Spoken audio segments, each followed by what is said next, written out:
Hello, my second, third, fourth, and fifth grade friends. Today we are talking about color.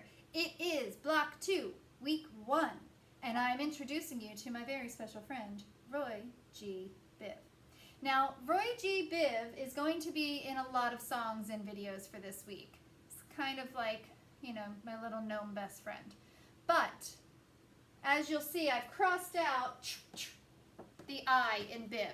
And that is because it's kind of unfair that indigo gets to squeeze in with those other 6 hues. And we'll talk about those in just a minute. So if you're wondering why I've crossed out the I in there, it's because indigo is actually an intermediate color, which we're going to go into. So I like to have his name be Roy G. Biv instead of Roy G. Biv. Red, orange, yellow, green, blue, violet, or purple. They are the same color after all. So let's go on to the next slide and check out the color wheel. Here we have our color wheel. You probably have seen this. As you can see, it's right behind me. This one's much bigger and brighter though. So our color wheel includes those 6 standard hues. Miss Kowski, you keep saying the word hue. What is a hue? Right? It's not like Huey, Dewey, and Louie, the 3 ducks. A hue is a standard color. So anything that's not mixed with anything else to change that basic color. Now you're like, but Miss Kowski, orange is a mixed color. You are correct. It's a secondary color, and we'll get there soon. But I'm talking about these basic ones. Red, orange, yellow, green, blue, and purple or violet. Remember, they are the same with a different name, are all standard hues. So those are going to be your 6 main. So if I say pick any hue, it's just like me saying pick any main basic color that hasn't been altered or changed by mixing it with any other colors. So much easier to say, pick a hue. Now when you pick that hue, red, orange, yellow, green, blue, or purple, you're going to notice that these other pizza slices are squeezed in here. Those are our intermediate colors. Now intermediate colors, also called tertiary colors, are created by mixing 2 colors that are next to each other. So let's start at the beginning here. We have red, yellow, and blue, which are the, I hope you're saying primary colors, or else I'm just standing here with my hand up to my ear. Primary colors. Red, yellow, and blue are the primary colors because they mix to create every other color. Every other color such as orange, green, and purple, which are the secondary colors. Now that name, secondary, is not to trick you. They come second. Primary means first. Secondary means second. So we have primary, red, yellow, and blue, which mix together.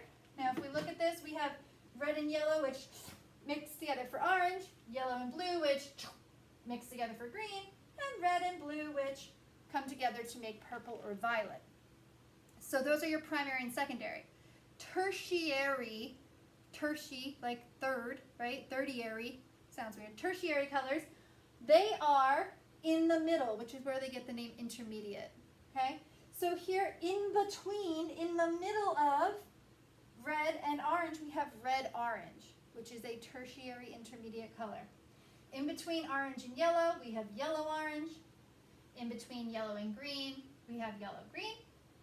In between green and blue, we have blue-green.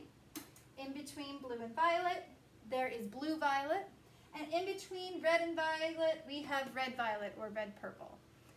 Now, each of those, just like blue-violet, which I already crossed off the I in Roy G. Biv, is indigo, right? You might be familiar with that. Each of these other ones has a very special name.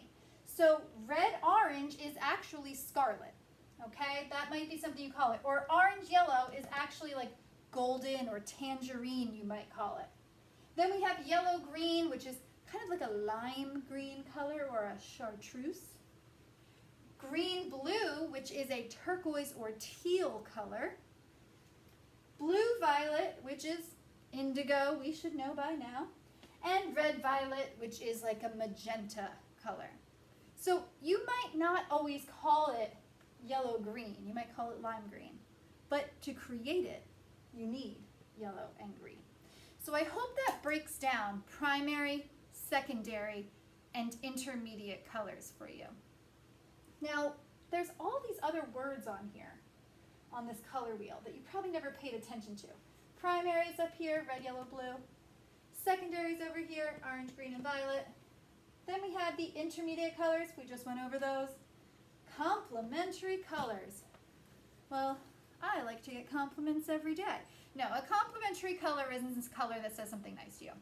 A complementary color is a color that is across from another color on the color wheel. It complements it. Okay, so the complementary color to yellow is purple. The complementary color to red is green. And the complementary color to orange is blue.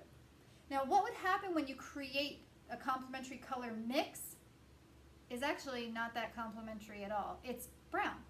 So if you were looking to get brown to make a forest of trees and you're like, Miss Kowski, I don't have any brown paint, you can make brown by mixing any two complementary colors. Now here's a really good trick. Complementary colors create with one primary and one secondary. It always happens that way. One primary, one secondary. One primary, one secondary. And what is a secondary color? It's two primary colors mixed together. So if you can't remember how to make brown or what a complementary color is, you can just mix the three primary colors, red, yellow, and blue, and you'll get brown every single time. Okay? Unfortunately, mixing red, yellow, and blue will not give you a rainbow, just gives you brown. Depending on the amounts that you mix, you'll get a different kind of brown, right? A red and green mix will give you a different brown than an orange and blue mix will. Just really depends on the paint. So you can try some of those out next week when we get a little more into mixing color. And you might be wondering also, like, Miss Sikowski, do they have to go in that order? Like, what if I want to rearrange them and get a little funky? Well, they do have to go in this order. And it's not just because Miss Sikowski is a strict rule follower. It is because red is next to orange, which is next to yellow, because, we'll talk about this more next week, but red and yellow can smush together to make that orange color. So these two have to be on the other sides of orange. Just like yellow and blue can smush together to make that green. And what do you think? Blue and red would smush together to make purple. So they have to go in this order because the color wheel shows us how colors interact. Let's move on to some more vocab words. Looking for my slideshow. Come on, slideshow. Here you are. All right, so now we have our color wheel here without any names on it, right? I took away all your cheat sheets. So when we go through this now, you might be looking at it thinking like, okay, I don't know what the colors are, and this one's backwards. Does it matter? Not really. It matters that they are in order. So it matters that the colors that are next to each other are always next to each other. But you can hold it upside down, you can hold it right side up, you can flip those colors around, and as long as the order is the same, you're fine. So when you're creating your color wheel, you can start anywhere as long as everything's in the right spot. So our warm colors, reds, oranges, and yellows, and the cool colors, greens, blues, and purples, basically just slice our color wheel right in half.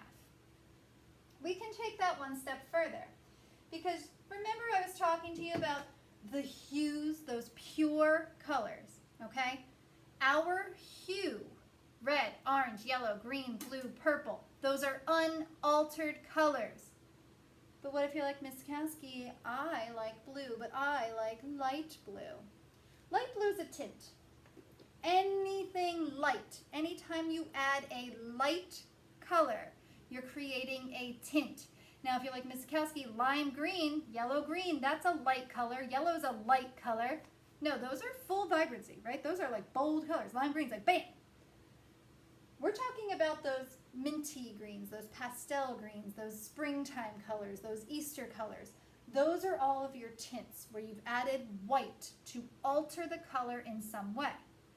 Now, if you are more of a type of person who likes those deep dark colors like a navy blue or a forest green or a burgundy red, those are your shades. Now if we added white to get a tint, how do we get a shade? we add black.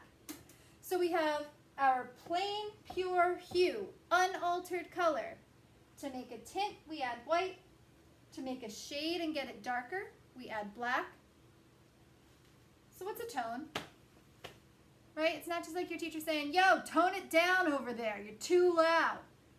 Well, it kind of is, right? When you have a tone, you're taking that energy out of the color. You're taking that vibrancy out of the color. So here we have our tone, and what do we add to do that? We add gray. If you don't have gray, you're just really adding white and black, because black and white together will make gray. So I hope that breaks down our color wheel a little bit for you. As we move along into creating your color wheels, you are going to find that page in your sketchbook and meet me back at the demo table.